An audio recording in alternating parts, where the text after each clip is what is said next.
अस्य श्रीललिता कवच स्तवरत्नमन्त्रस्य आनन्दभैरवऋषिः अमृतविराट्छन्दः श्रीमहात्रिपुरसुन्दरी ललिता पराम्बा देवता। ऐं बीजं ह्रीं शक्तिः श्रीं कीलकम् श्रीललिताम्बा प्रसादसिद्ध्यर्थे श्रीललिता कवच स्तवरत्नमन्त्रजपे विनियोगः। ॐ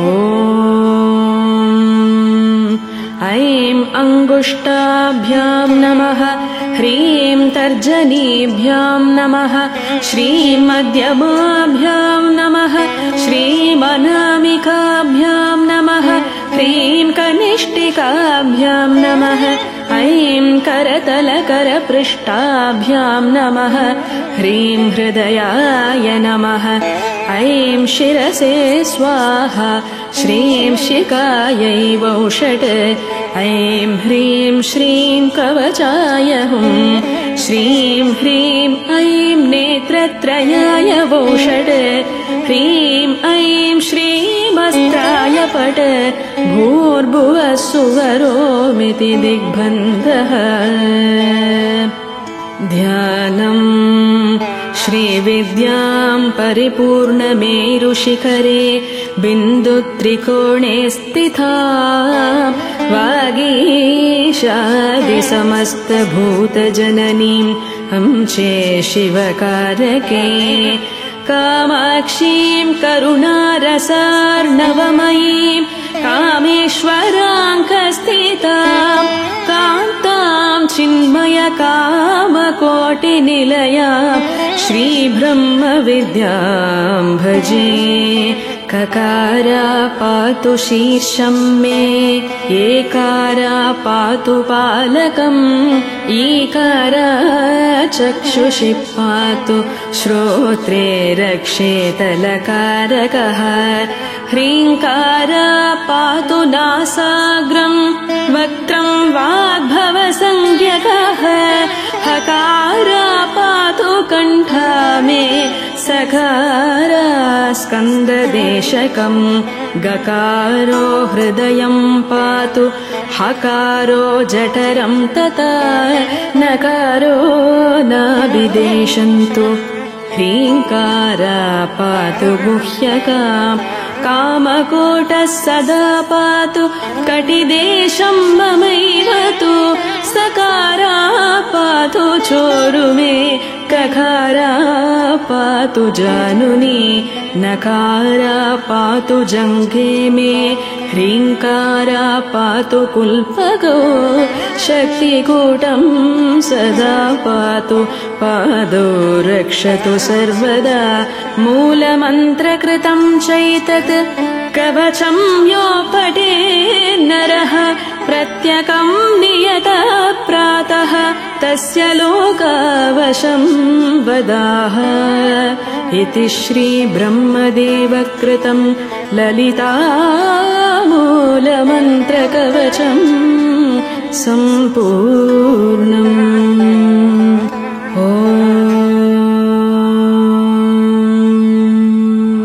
अस्य श्रीललिता कवच स्तवरत्नमन्त्रस्य आनन्दभैरवऋषिः अमृतविराट्छन्दः श्रीमहात्रिपुरसुन्दरी ललिता पराम्बा देवता। ऐं बीजं ह्रीं शक्तिः श्रीं कीलकम् श्रीललिताम्बा प्रसादसिद्ध्यर्थे श्रीललिता कवच स्तवरत्नमन्त्रजपे विनियोगः। ॐ ऐं अङ्गुष्टाभ्यां नमः ह्रीं तर्जनीभ्यां नमः श्रीं मध्यमाभ्यां नमः श्रीं अनामिकाभ्यां नमः ह्रीं कनिष्ठिकाभ्यां नमः ऐं करतलकरपृष्ठाभ्यां नमः ह्रीं हृदयाय नमः ऐं शिरसे स्वाहा श्रीं शिखायै वौषट् ऐं ह्रीं श्रीं कवचाय हुं श्रीं ह्रीं ऐं नेत्रत्रयाय वौषट् ह्रीं ऐं श्रीमस्त्राय पट् भूर्भुवः सुवरोमिति दिग्बन्धः ध्यानम् श्रीविद्यां परिपूर्णमेरुशिखरे बिन्दुत्रिकोणे स्थिता वागीशादिसमस्तभूतजननीं अंशे शिवकारके कामाक्षीं करुणारसार्णवमयीं कामेश्वराङ्कस्थितां कान्तां चिन्मयकामकोटिनिलयां श्रीब्रह्मविद्यां भजे ककारा पातु शीर्षं मे एकारा पातु पालकम् ईकारा चक्षुषि पातु श्रोत्रे रक्षेत लकारकः ह्रीङ्कारा पातु नासाग्रं वक्त्रं वाग्भवसंज्ञकः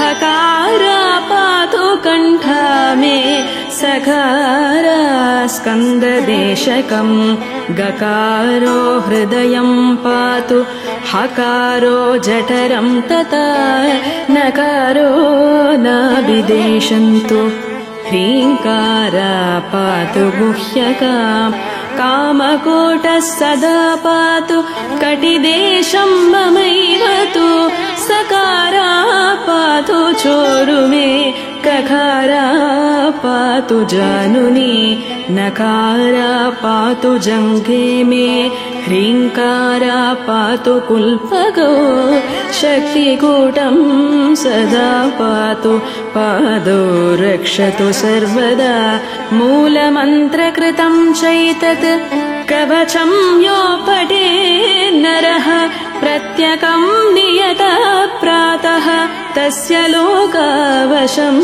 वदाह इति श्रीब्रह्मदेवकृतं ललितामूलमन्त्रकवचं सम्पूर्णम्।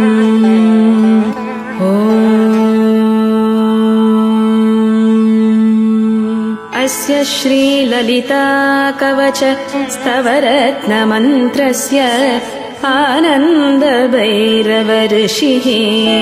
अमृतविराट्छन्दः श्रीमहात्रिपुरसुन्दरी ललिता पराम्बा देवता ऐं बीजं ह्रीं शक्तिः श्रीं कीलकम् श्रीललिताम्बा प्रसादसिद्ध्यर्थे श्रीललिता कवच स्तवरत्नमन्त्रजपे विनियोगः।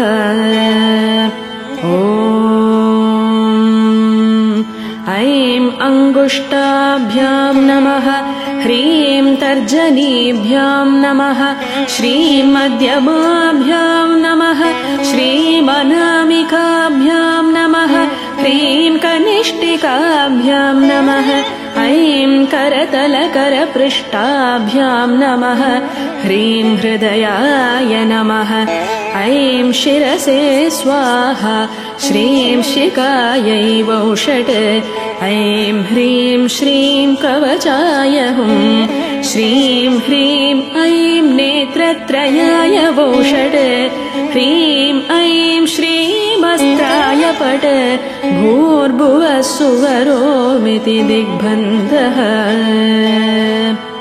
ध्यानम् श्रीविद्यां परिपूर्णमेरुशिखरे बिन्दुत्रिकोणे स्थिता वागीशादिसमस्तभूतजननीं अंशे शिवकारके कामाक्षीं करुणारसार्णवमयीं कामेश्वराङ्कस्थितां कान्तां चिन्मयकामकोटिनिलयां श्रीब्रह्मविद्यां भजे ककारा पातु शीर्षं मे एकारा पातु पालकम् ईकारा चक्षुषि पातु श्रोत्रे रक्षेत लकारकः ह्रीङ्कारा पातु नासाग्रं वक्त्रं वाग्भवसंज्ञकः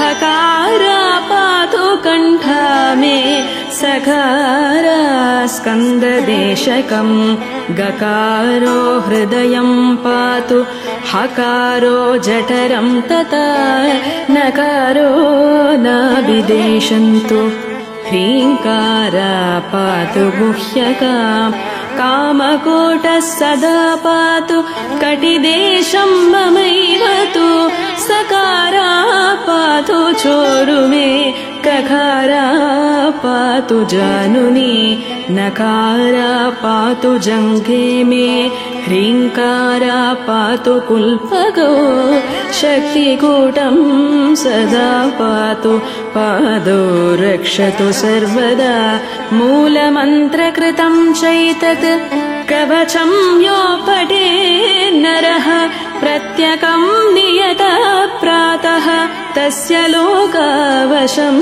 वदाह इति श्रीब्रह्मदेवकृतं ललितामूलमन्त्रकवचम् सम्पूर्णम्।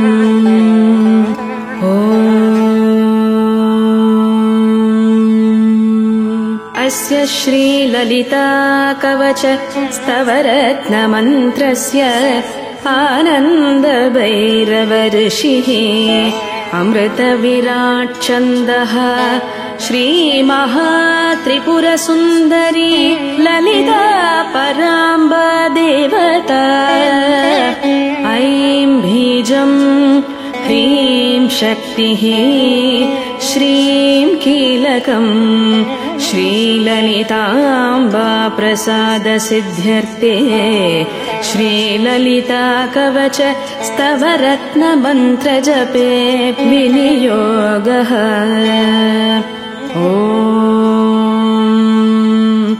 ऐं अङ्गुष्ठाभ्यां नमः ह्रीं तर्जनीभ्यां नमः श्रीं मध्यमाभ्यां नमः श्रीमनामिकाभ्यां नमः ह्रीं कनिष्ठिकाभ्यां नमः ऐं करतलकरपृष्ठाभ्यां नमः ह्रीं हृदयाय नमः ऐं शिरसे स्वाहा श्रीं शिखायै वौषट् ऐं ह्रीं श्रीं कवचाय हुं श्रीं ह्रीं ऐं नेत्रत्रयाय वौषट् ह्रीं ऐं श्रीमस्त्राय पट् भूर्भुवः सुवरोमिति दिग्बन्धः।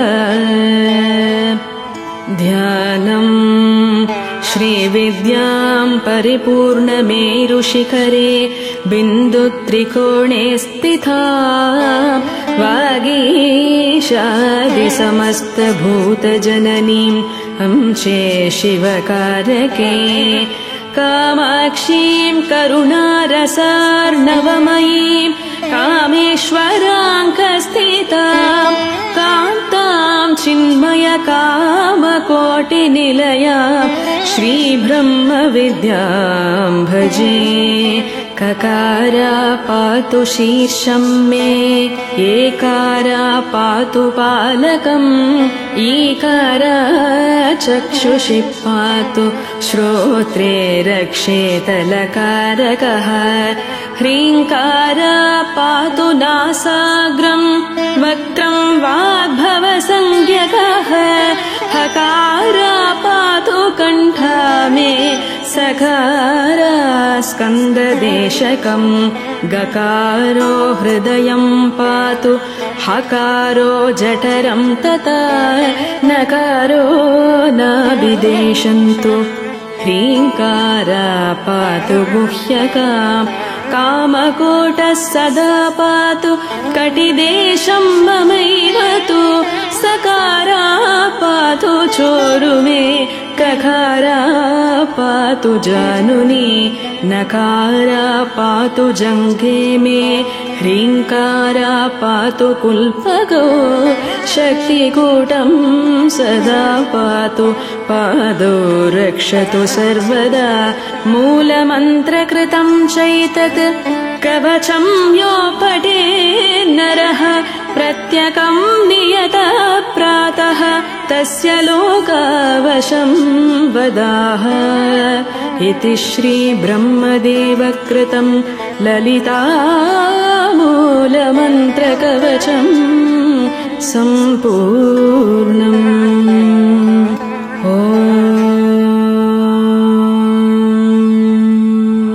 अस्य श्रीललिताकवच स्तवरत्नमन्त्रस्य आनन्दभैरवऋषिः अमृतविराट्छन्दः श्रीमहात्रिपुरसुन्दरी ललिता पराम्बा देवता ऐं बीजं ह्रीं शक्तिः श्रीं कीलकम् श्रीललिताम्बा प्रसादसिद्ध्यर्थे श्रीललिता कवच स्तवरत्नमन्त्रजपे विनियोगः।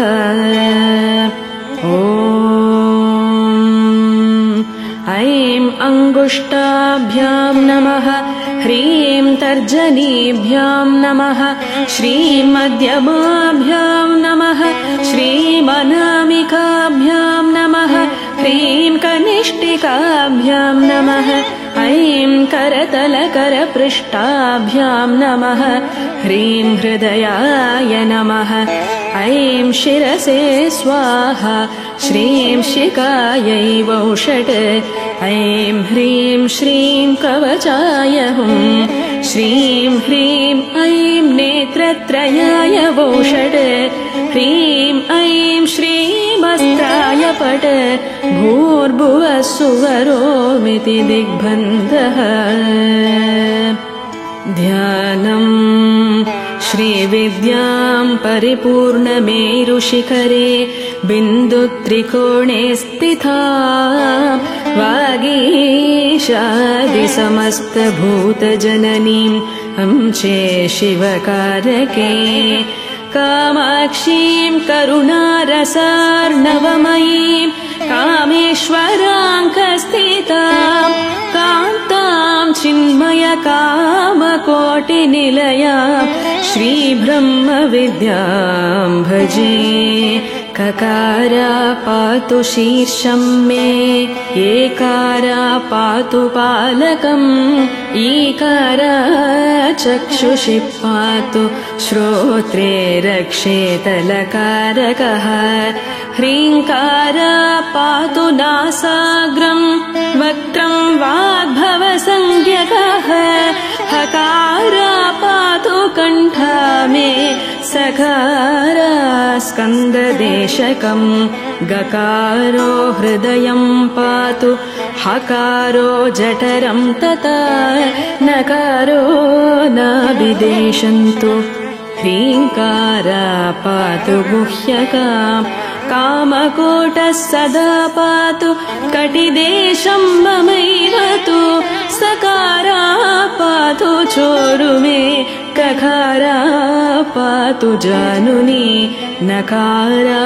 पातु जङ्घे मे ह्रीङ्कारा पातु कुल्पगो शक्तिकूटं सदा पातु पादो रक्षतु सर्वदा मूलमन्त्रकृतं चैतत् कवचं यो पठे नरः प्रत्यकं नियतः प्रातः तस्य लोकावशं वदाह इति श्रीब्रह्मदेवकृतं ललितामूलमन्त्रकवचम् सम्पूर्णम्।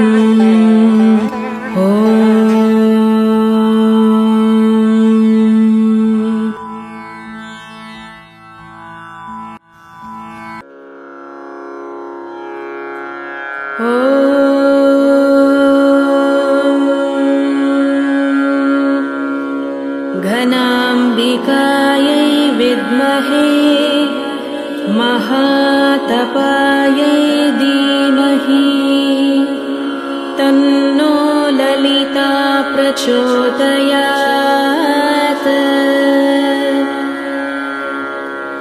ॐ त्रिपुरसुन्दरी विद्महे कामेश्वर्यै च धीमहि तन्नो क्लिन्ने प्रचोदयात्।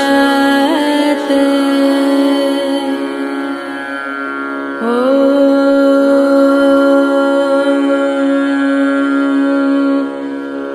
घनाम्बिकायै विद्महे महातपायै धीमहि तन्नो ललिता प्रचोदयात्। ॐ त्रिपुरसुन्दरी विद्महे कामेश्वर्यै च धीमहि तन्नो क्लिन्ने प्रचोदयात्। ॐ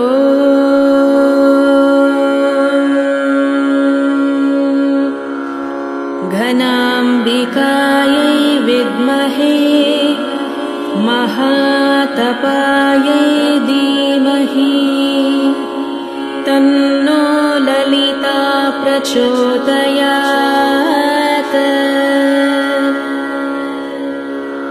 ॐ त्रिपुरसुन्दरी विद्महे कामेश्वर्यै च धीमहि तन्नो क्लिन्ने प्रचोदयात्।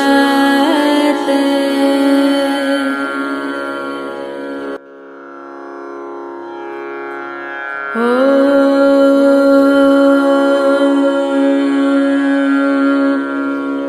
घनाम्बिकायै विद्महे महातपायै धीमहि तन्नो ललिता प्रचोदयात्। ॐ त्रिपुरसुन्दरी विद्महे कामेश्वर्यै च धीमहि तन्नो क्लिन्ने प्रचोदयात्।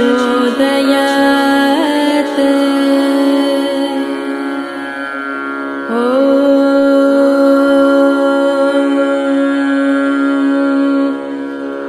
घनाम्बिकायै विद्महे महातपायै धीमहि तन्नो ललिता प्रचोदयात्।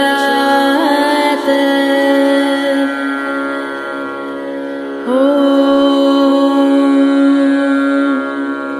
त्रिपुरसुन्दरी विद्महे कामेश्वर्यै च धीमहि तन्नो क्लिन्ने प्रचोदयात्। ॐ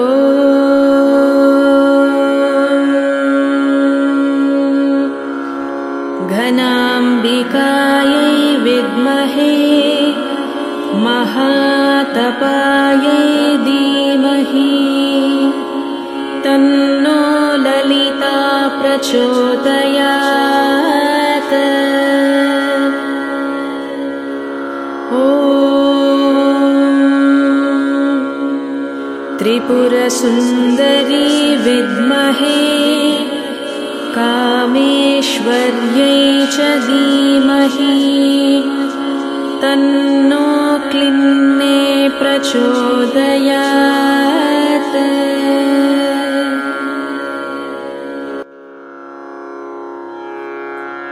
ॐ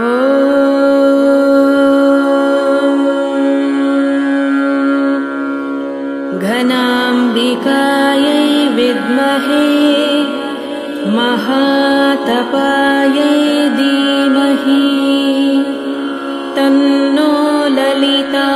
प्रचोदयात्।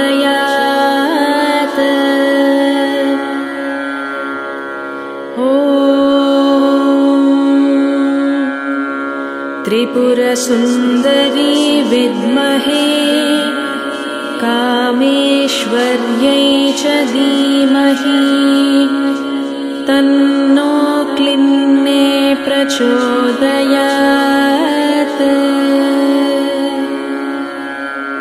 ॐ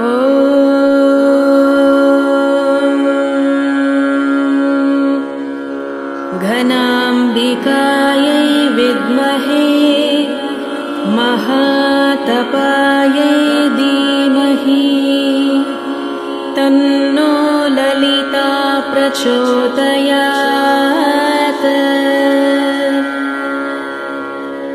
ॐ त्रिपुरसुन्दरी विद्महे कामेश्वर्यै च धीमहि तन्नो क्लिन्ने प्रचोदयात्। ॐ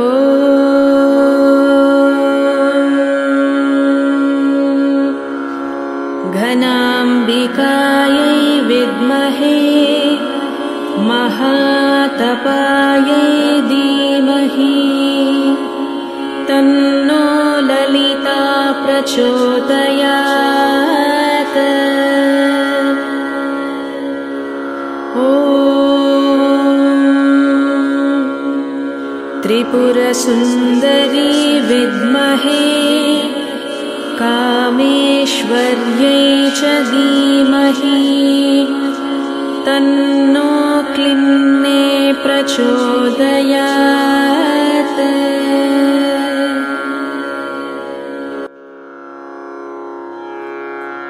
ॐ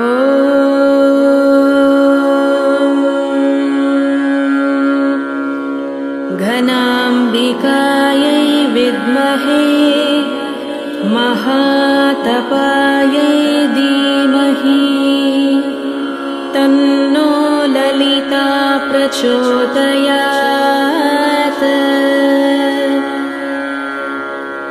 ॐ त्रिपुरसुन्दरी विद्महे कामेश्वर्यै च धीमहि तन्नो क्लिन्ने प्रचोदयात्।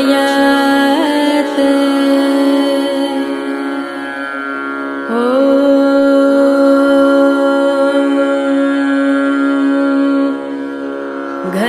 घनाम्बिकायै विद्महे महातपायै धीमहि तन्नो ललिता प्रचोदयात्।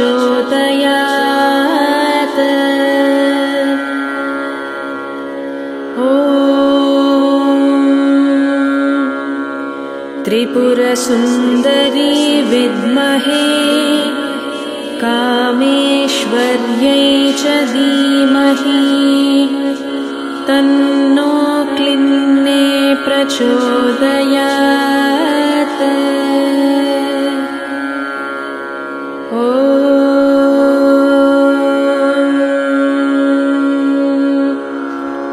घनाम्बिकायै विद्महे महातपायै धीमहि तन्नो ललिता प्रचोदयात्।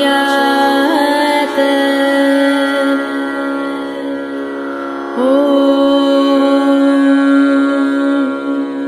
त्रिपुरसुन्दरी विद्महे कामेश्वर्यै च धीमहि तन्नो क्लिन्ने प्रचोदयात्।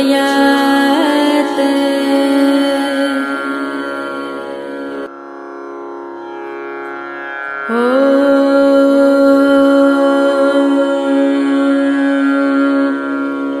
घनाम्बिकायै विद्महे महातपायै धीमहि तन्नो ललिता प्रचोदयात्।